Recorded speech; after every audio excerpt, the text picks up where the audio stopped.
place a force here, call this as Fx. Then we could place a force here, I could call this as Fy. So that's the point F.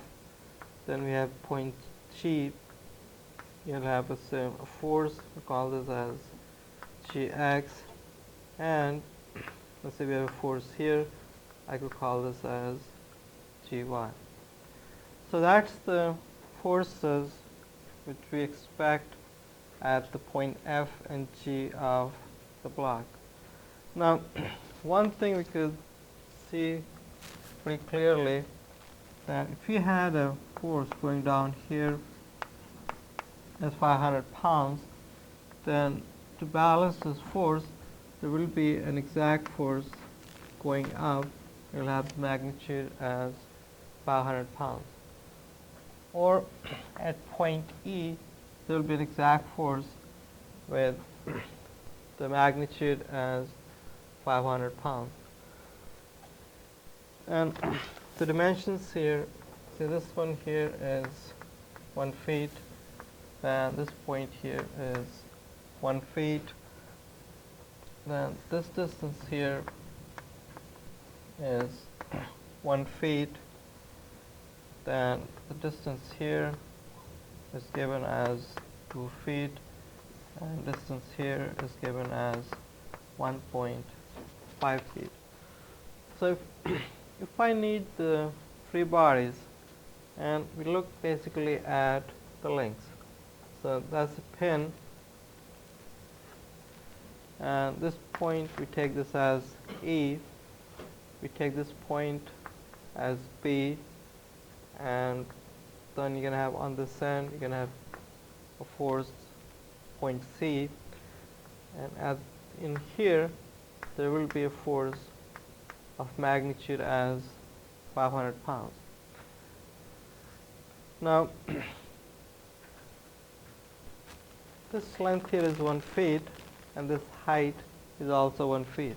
So this is 1 feet, this is 1 feet, so tangent theta is going to be 1 over 1, or basically 1, which gives you theta as 45. So this angle here is going to be 45. This angle would be same as 45. So I can use that angle, call this as 45 degrees. I can use this, call this as 45 degrees. Then we look at the lengths, BE and EC. Now BE,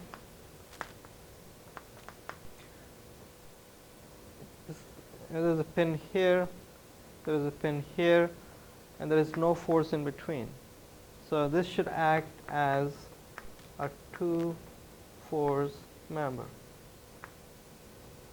which means the force is going to be acting at this point and at this point, and it's more like a truss member.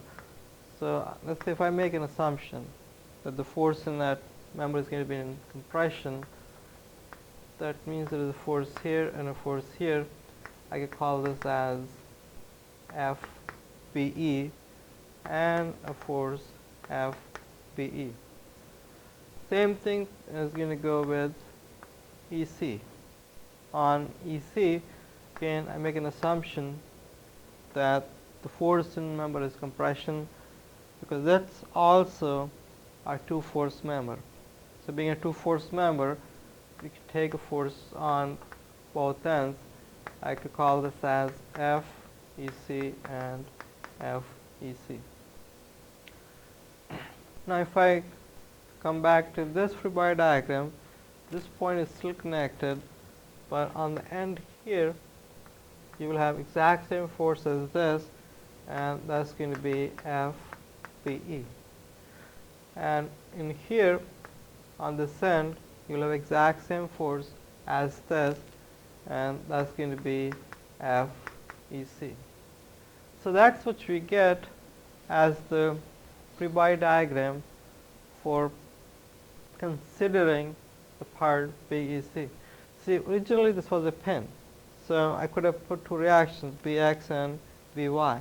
But instead, by looking at the assumption that these two members are two force members, then instead of having a force here like this, you can just place one single force which goes along the length of the member. And we did exact same thing here. Instead of having a reaction like this,